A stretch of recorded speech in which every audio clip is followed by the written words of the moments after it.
Xiefeng Preaching Tao, 8. Xiefeng, July 12, 2008. Translation edited by Jiejing. Tao is the consciousness of the greatest creator, the driving force behind the movement and transformation of all things in the universe. It is the lifeblood of the universe, it is nature, and the synthesis of all laws.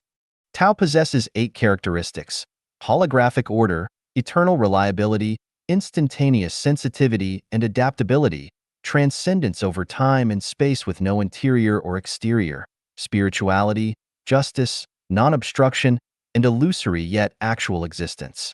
The 8th characteristic of Tao, illusory yet actual existence. This seems to be a paradox, both illusory and real, truly vague and indistinct. Although it is vague and indistinct, it has substance and sentiment, and its substance and sentiment are very real.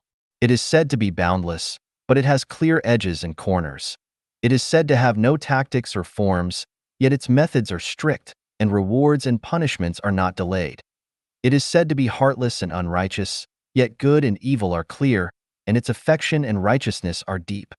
It is said to be empty of everything, yet it changes in thousands of ways, and everything is prepared. This is the illusory yet actual existence of Tao. Quantum mechanics has revealed that the direction, manner, and speed of movement of elementary particles depend on the observer. In a study conducted at a university in the United States, a human rotation image was produced. Many people observed this image simultaneously, and some said the person in the image was turning left, while others said they were turning right. Some claimed the person in the image was consistently turning left, while others said they were consistently turning right. There were even some who said the person in the image was turning left at times and right at other times. What is the explanation for this phenomenon? In the material world, everything changes in accordance with the conscious activity of the observer. The movement and changes of matter are related to the observer. Our consciousness determines the form of existence and the way matter moves. There is a famous saying in literary theory: "It's not that life lacks beauty, but that we lack the eyes to discover it." Strictly speaking, whether one discovers beauty does not depend on the eyes, but on the mind.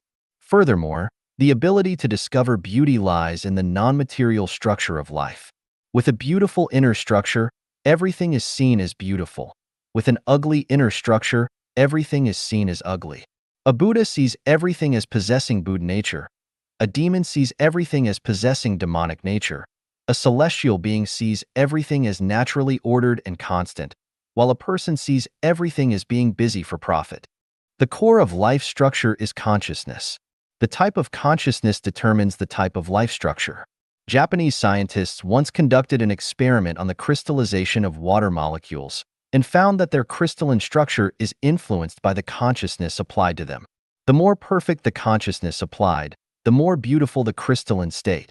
The more chaotic the consciousness applied, the uglier the crystalline state. All remedies can become poison, and all poisons can become remedies. Whether something is a poison or a remedy depends on the consciousness of the individual using it.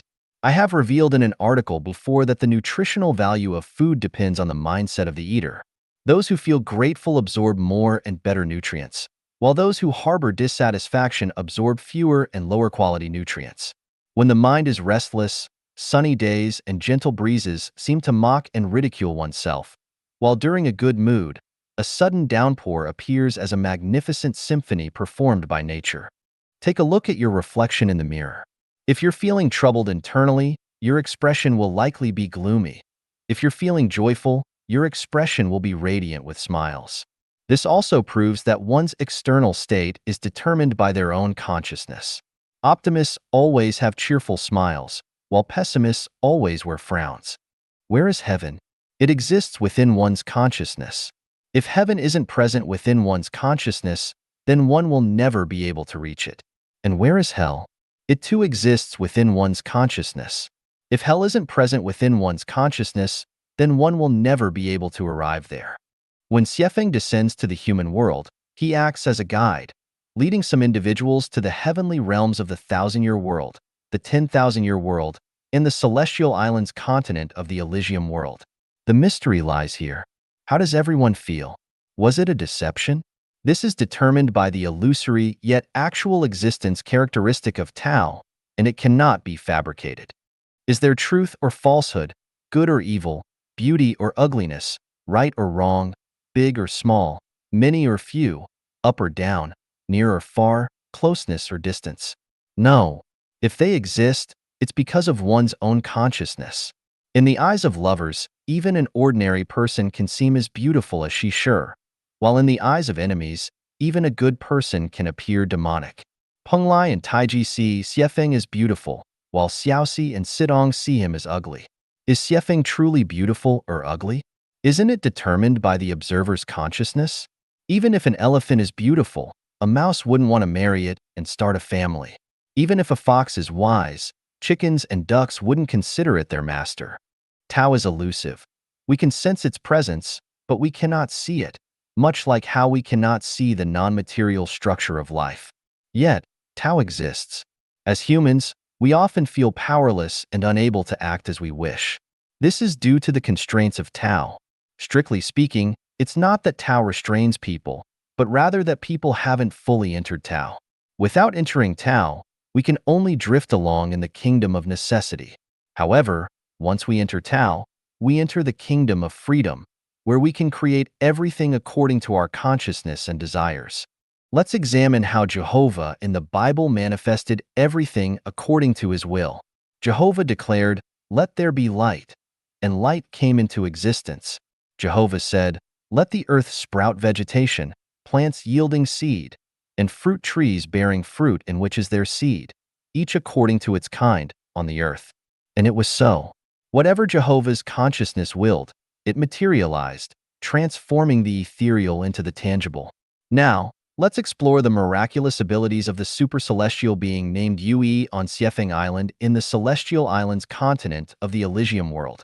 As described in the Chanyuan Corpus universe, time and space within the 36-dimensional spaces. She can manipulate clouds with a mere breath and summon pavilions and towers with a wave of her hand. From the realm of intangible possibility, she can materialize endless creations, all through the power of her consciousness. Lifting a handful of sand, transforming them into thousands of green trees.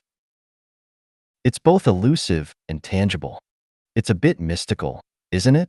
Those who attain Tao possess subtle and profound understanding, which is unfathomable and beyond human comprehension using ordinary knowledge and thinking. Actually, for those who understand its mysteries, it's not mysterious at all. But for those who don't comprehend its mysteries, it remains mysterious, even more so, and becomes entirely mythological. Let's understand it this way. The violin concerto Liang Shambua and Zhu Yingtai is well known to everyone. We might ask, was this melody present in the universe before? No. So why does it exist now? The answer, because a composer created it. How did the composer create it? The answer, by entering the scene with their consciousness and then expressing the scene through melody. Liang Shambua and Zhu Yingtai is the product of the composer's consciousness. As soon as the composer's consciousness is active, things come into being. When we listen to its enchanting melody, we still perceive a sense of the ethereal. However, when the vibration of the melody is combined with electronic instruments and a water spray system, we can observe water spouting from the nozzles in rhythm with the fluctuations of the music. The water dances gracefully along with the melody, and if accompanied by colors, it's like watching a fairy dance. In this way, the original ethereal becomes a tangible reality that the eyes can see and the ears can hear. Hand a blank sheet of paper to a painter, and in a short while, the paper will be adorned with magnificent landscapes and rivers. Where do these breathtaking landscapes and rivers originate from? They spring from the painter's consciousness. The ethereal becomes reality, but if you burn the painting, reality turns back into the ethereal. This is the characteristic of Tao. Consciousness, structure, and energy serve as the universal keys to unlocking the mysteries of the universe and attaining the status of deity, celestial beings, and super-celestial beings. The ethereal and the real have no boundaries. Everything depends on our own consciousness. Emptiness is form, form is emptiness. From nothingness, all things can emerge. Yet within all things, nothingness persists. Everything is ultimately empty. The key is to master the method of consciousness. My requirement for Chanyuan Celestials is to possess nothing yet own everything. The more you desire to possess, the more emptiness you experience. The more you maintain a state of emptiness, the more you come to possess. It seems quite contradictory, bewildering, and perplexing, doesn't it? Practicing how to be free from the mortal body during meditation will bring clarity to everything.